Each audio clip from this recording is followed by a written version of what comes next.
When are you gonna grow? It's a Saturday when we get our tips from Dave, the garden guy. And this morning he's helping me in my backyard because, Dave, you say it's a mess. It is a mess, and a big one at that, Tess. You know what you need to do is you need to go ahead and think about taking care of these citrus trees. In fact, take a look down here. You're going to see what we've done is we've created this large well around the citrus trees. Here's the problem. Let me dip down here, and I'll grab this thing. Okay. Okay. So one of the problems you have is all these emitters are right up against the base of the tree. This tree is not getting proper watering. It should be where? It should be right at the drip line of the tree. So we've got to move these emitters out, and even past the drip line is the ideal situation. Believe it or not, these emitters are not really going to give you enough water anyway. So I've created this large well around here. Okay. So instead of the emitters, we're going to go ahead and just turn those guys off.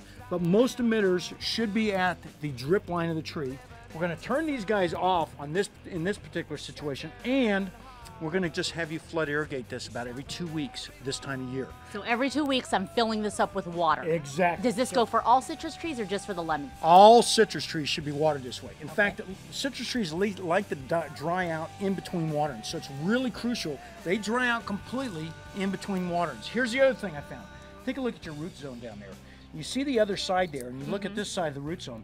That is what we call root flare. Without that root flare exposed, you're going to end up with problems. So we went ahead and massively started moving a lot of the soil away from that root flare, and it's really crucial on any trees. This is any trees, citrus, and all your other trees. Root flare exposure is crucial because what happens?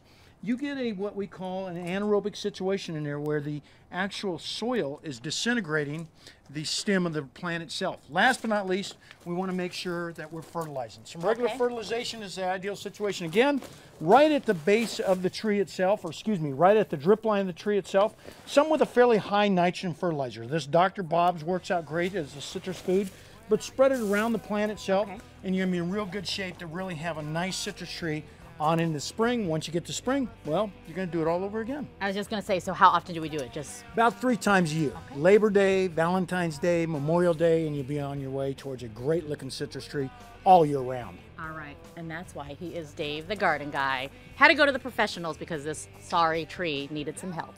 Back to you guys. It did.